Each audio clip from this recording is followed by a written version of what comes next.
Au Cap-Vert, les adventistes mobilisent de l'aide après des inondations.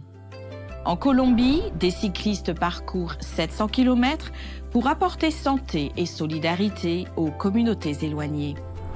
Les jeunes répandent l'amour dans une grande initiative de service à Sarajevo, en Bosnie. Le président du Ghana demande un partenariat avec l'Église adventiste dans des domaines tels que la santé, l'éducation et l'agro-industrie. Et aussi dans cette édition, l'expérience sociale qui a révélé l'impact de la violence numérique sur les adolescents. Ces histoires et bien d'autres, maintenant sur ANN.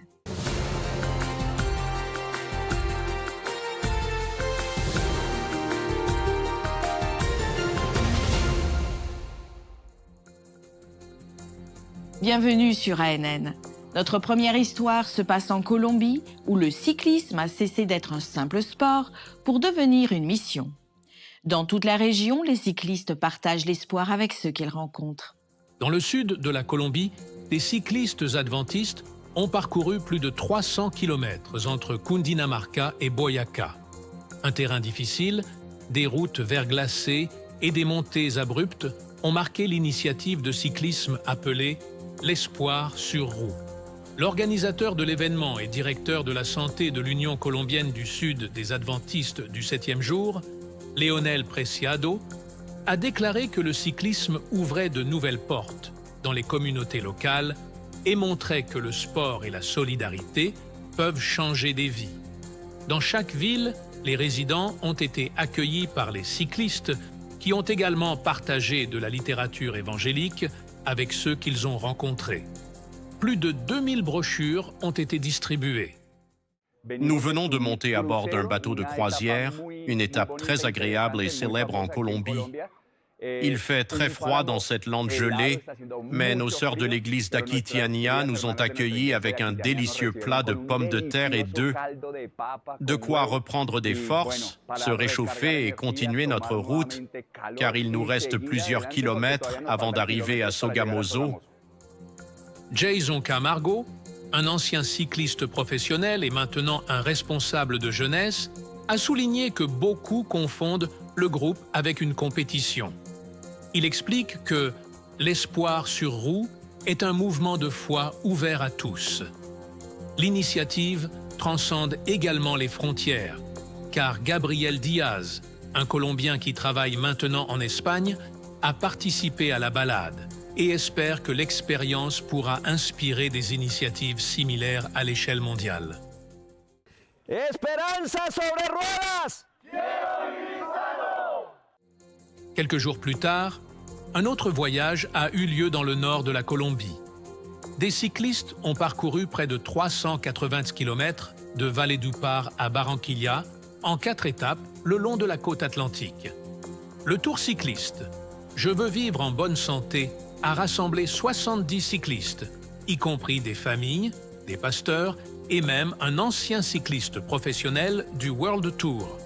Javier Miranda, directeur de la santé à la Fédération colombienne de l'Atlantique, a accompagné le groupe et a souligné « Le cyclisme n'est pas seulement un sport, mais un outil pour vivre une santé complète, corps, esprit et âme. » Les cyclistes ont fourni des kits alimentaires et d'hygiène à plus de 250 familles pendant leur trajet. Ils ont affirmé que le soutien des habitants locaux, qui ont offert de l'eau et des encouragements, a transformé le parcours en une grande célébration de la communauté. L'événement a aussi reçu le soutien de l'ancien cycliste Winner Anacona, ce qui a ajouté encore plus de visibilité à l'événement. Des montagnes froides de Boyacá à la chaleur de la côte atlantique, 2 régions, une mission.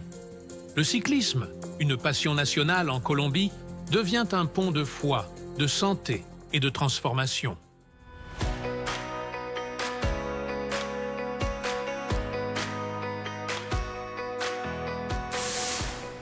Rendons-nous maintenant en Bosnie-Herzégovine, en Europe, où des jeunes de différents pays ont transformé la ville avec une initiative appelée l'invasion de l'amour. Au cœur d'une ville où la précipitation et l'isolement dominent, 35 bénévoles ont organisé une campagne pour consacrer du temps à des projets d'aide humanitaire à Sarajevo. la capitale de la Bosnie-Herzégovine. Ils ont servi dans des parcs et des maisons de retraite, en nettoyant, en peignant et en aidant.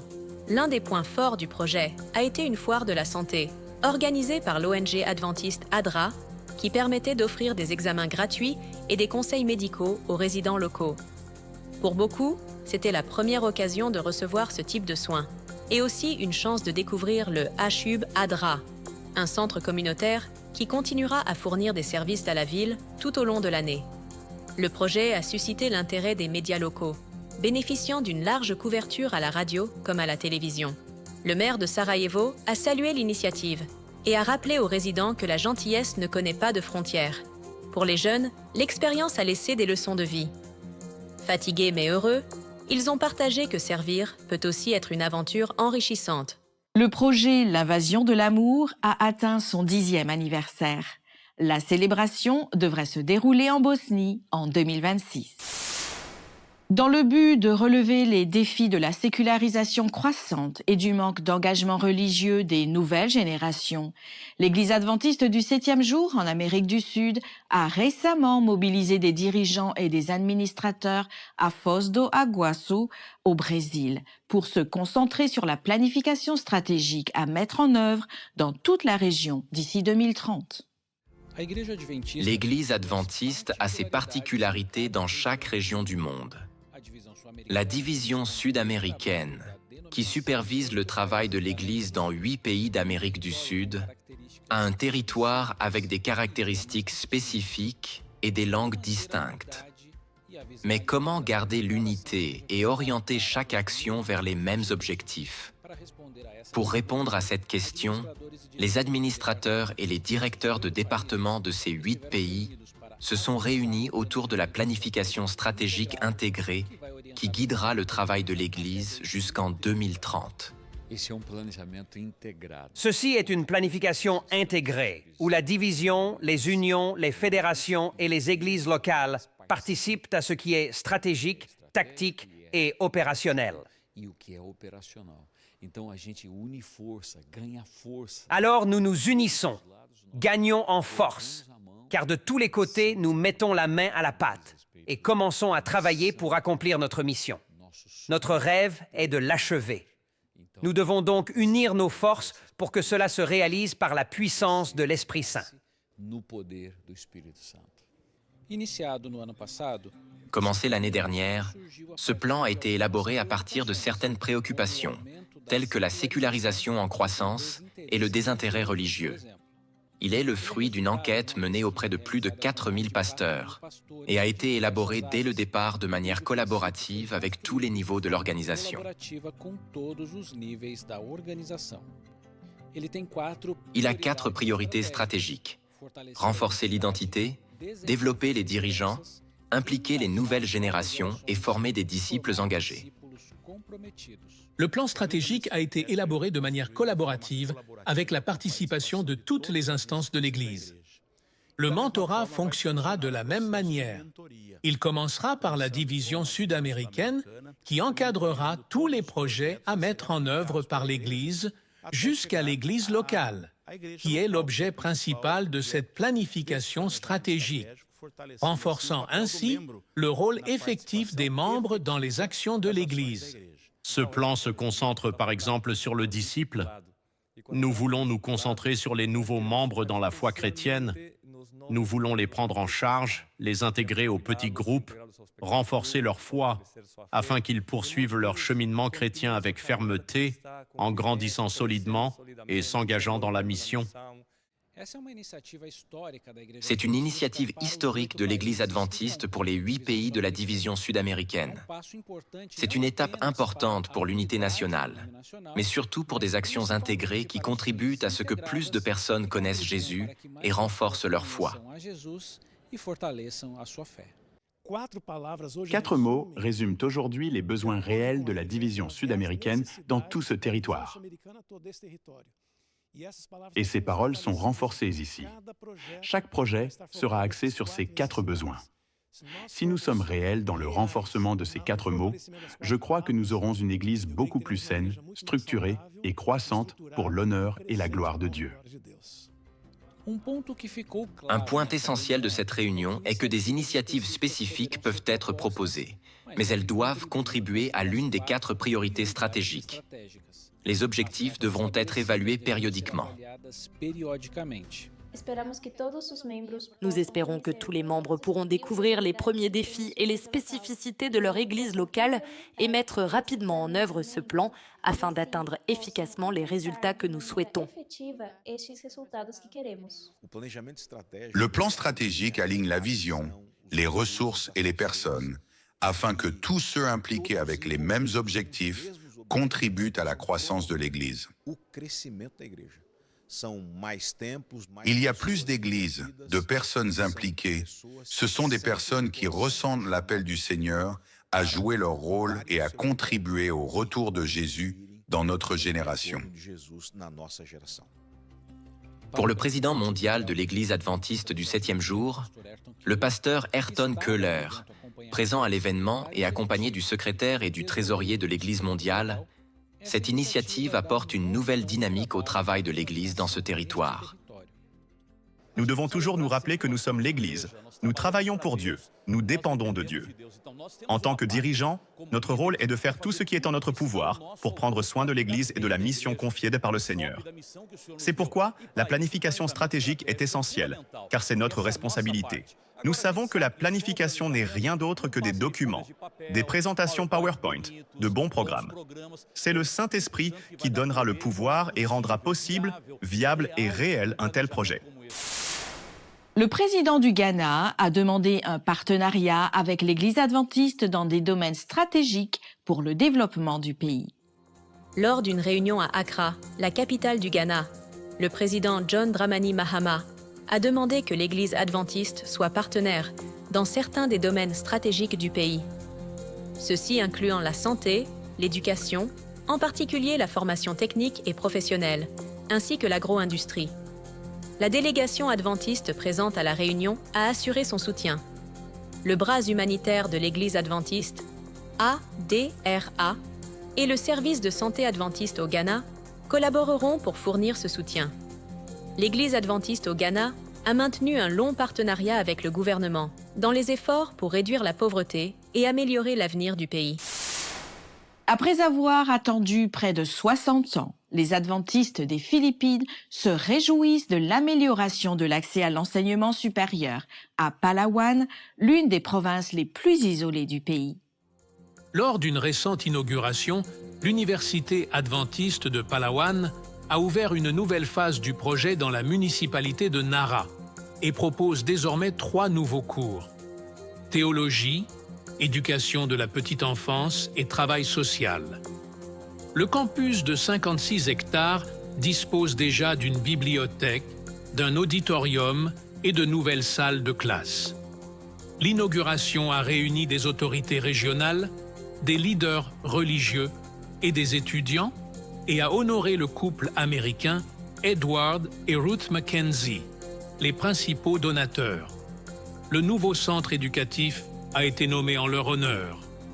Le développement de l'université apporte un impact économique et social à la région. Auparavant, les étudiants devaient parcourir plus de 800 km pour se rendre à Manille, la capitale des Philippines. Désormais, ils peuvent étudier sans quitter la province, ce qui stimule l'économie locale et évite l'éloignement des étudiants de leur famille. L'institution offre aussi des opportunités aux étudiants de diverses origines religieuses qui peuvent apprendre davantage sur la foi adventiste. À Palawan, environ 10% de la population est musulmane. L'institution accueille déjà des jeunes de cette communauté, aux côtés des adventistes et des catholiques. Les Philippines sont un pays majoritairement chrétien. Des adolescents d'une école adventiste au Brésil ont participé à une expérience sociale qui a révélé l'impact de la violence numérique. L'activité a démontré comment des commentaires offensants sur les réseaux sociaux peuvent générer choc, indignation et même des larmes. L'initiative « Briser le silence » fait partie d'une campagne de sensibilisation menée par l'Église adventiste du 7e jour en Amérique du Sud. Le projet attire l'attention sur les risques du monde en ligne et la nécessité de lutter contre toutes les formes de violence. C'est quoi? Je dois le lire? J'ai trouvé ça un peu lourd, offensant. Je suis même en train de trembler.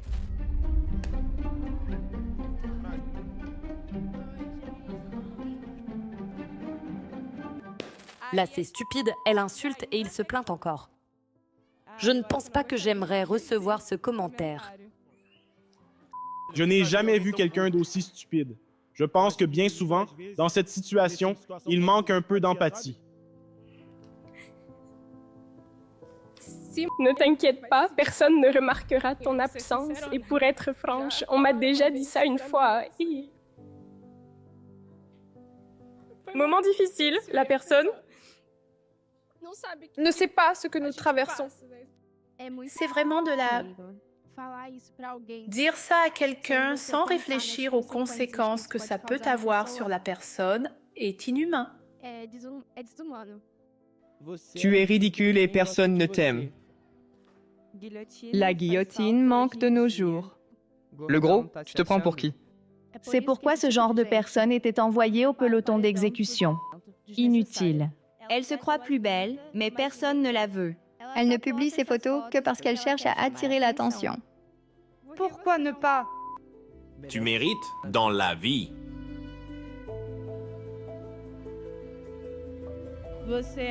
Tu es aimé par Dieu et ce commentaire n'est rien devant un Dieu si incroyable qui ne veut que prendre soin de toi. Car cela révèle qui est la personne et non qui vous êtes. Wow, quelqu'un doit être très malheureux pour commenter une telle chose.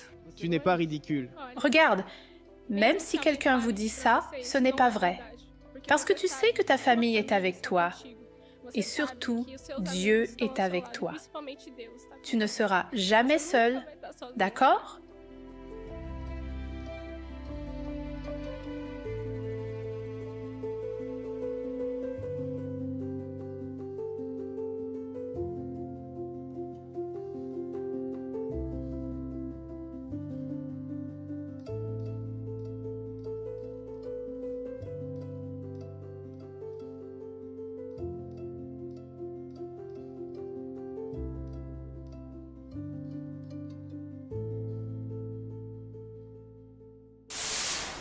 Depuis l'Amérique du Sud, nous nous rendons au cœur de l'Amérique centrale. Au Panama, l'Église adventiste du 7e jour a inauguré sa 7e station de radio. La station, appelée Hope Panama, a atteint la capitale du pays, la ville de Panama, et couvre 46% de la population nationale. Le lancement marque une avancée dans l'expansion de la communication sur l'ensemble du territoire panaméen. Depuis le développement de Hope Panama, plus de 2 millions de personnes ont désormais un accès direct à la programmation de la radio. Parmi elles se trouvent des résidents des zones urbaines, des communautés autochtones et des villages dans les montagnes. L'arrivée de la radio FM ne signifie pas seulement une augmentation de la portée. Elle représente un saut en qualité. Auparavant, le réseau s'appuyait sur le système AM qui faisait face à des interférences dans les zones densément peuplées. Maintenant, le signal est plus stable et atteint des régions qui étaient auparavant hors de portée. Le projet a été rendu possible grâce à des sponsors et des promoteurs locaux qui ont levé des fonds et mobilisé des communautés entières pour réaliser ce rêve. Avec la nouvelle station, Hope Panama Network entame une phase d'unification nationale. Une partie de la programmation sera diffusée conjointement, tandis que chaque région continuera à produire du contenu local pour répondre aux besoins de sa communauté. Le prochain défi de la radio est de maintenir la programmation à l'antenne, d'investir dans la technologie et de continuer à étendre le signal.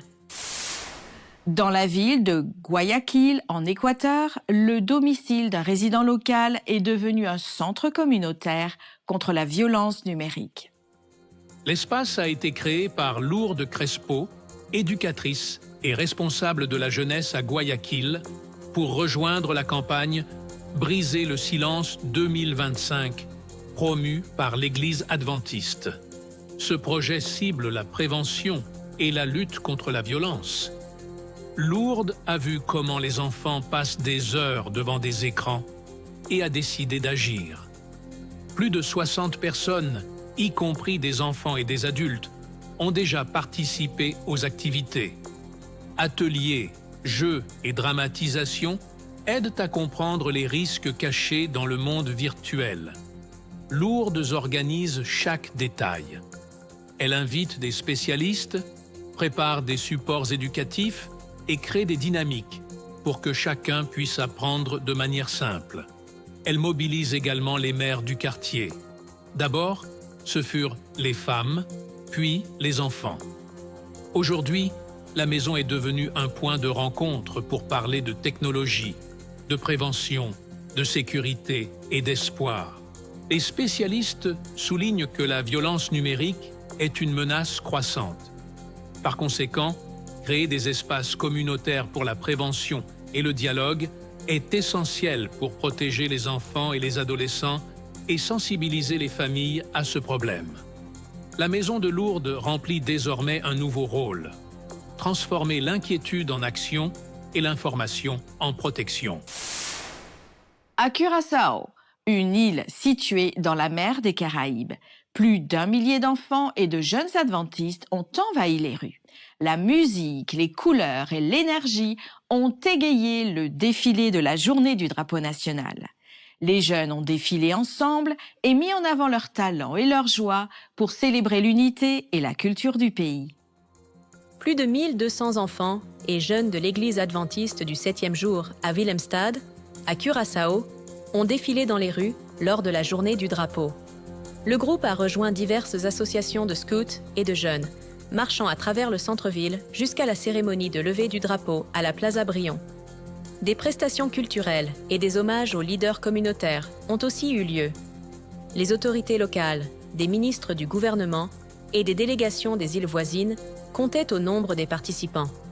L'église adventiste du 7e jour participe au défilé depuis plus de 3 décennies et utilise cette occasion pour renforcer la communauté et présenter ses clubs aventuriers et explorateurs à de nouveaux enfants et adolescents. Le défilé renforce l'unité parmi les jeunes, en promouvant l'amitié, le respect et la coopération entre différents groupes. Pour l'Église adventiste, la journée du drapeau va au-delà d'une célébration. C'est une occasion de témoignage et d'intégration communautaire. Au Cap-Vert, de fortes pluies et des inondations historiques ont frappé les îles de Saint-Vincent et de Saint-Antoine, causant des pertes et mobilisant les communautés. Une mission de soutien a rassemblé des dizaines de bénévoles pour apporter de l'aide aux personnes touchées. Au Cap-Vert, la solidarité a pris forme sur l'île de Saint-Vincent, alors que 30 bénévoles de diverses îles se sont réunis dans une opération humanitaire de 15 jours. Ils ont aidé à nettoyer, reconstruire et soutenir environ 70 personnes touchées par les récentes inondations. L'initiative a été réalisée en partenariat avec les autorités locales, tandis qu'ADRA a organisé une campagne de dons pour élargir l'assistance. L'action a apporté un soulagement aux communautés touchées par l'une des tempêtes les plus fortes de ces dernières années. En Tanzanie, Rémi, une jeune femme de la tribu Maasai, a toujours aimé chanter. Elle vivait seule, dans une ville éloignée de sa communauté, et a découvert une station de radio locale diffusant des chansons et des messages qui ont marqué le début d'une nouvelle phase de sa vie. Écoutons son histoire passionnante. La musique a une manière unique de servir l'âme. Elle élève les cœurs et attire les gens à notre Sauveur. Rencontrez Rémi, une jeune femme ayant une passion pour le chant dès son enfance. Elle est membre de la chorale de son église et elle loue Dieu de l'avoir miraculeusement dirigée.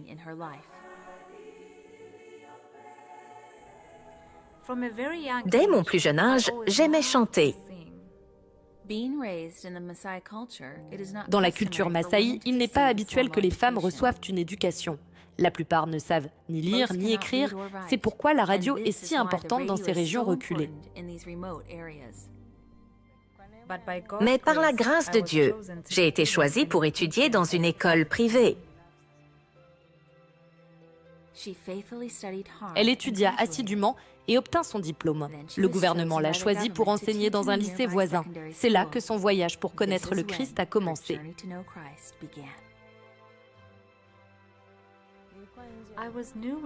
J'étais nouvelle en ville et très seule.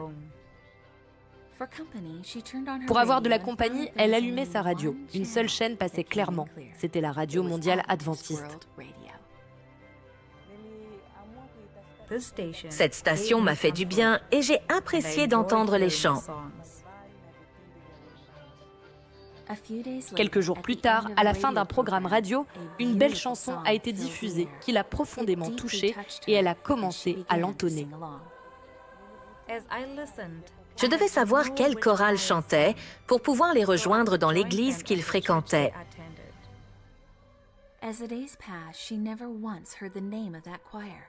Alors que les jours passaient, elle n'entendit jamais une seule fois le nom de cette chorale, mais appréciait toujours leur musique. À cette époque, elle déménagea dans une autre province, à plusieurs kilomètres de là. Quelques jours après son arrivée, alors qu'elle cherchait un endroit où vivre, elle rencontra un jeune homme. Je lui ai demandé s'il pouvait m'aider et il a dit qu'il serait disponible ce même jour. Il avait des projets pour le soir, mais serait heureux de m'aider. Comme il venait de terminer son travail, il devait rentrer chez lui pour déposer ses outils. En arrivant chez lui, il lui a mis un DVD pendant qu'il rangeait ses affaires. Ce qui s'est passé ensuite l'a surprise.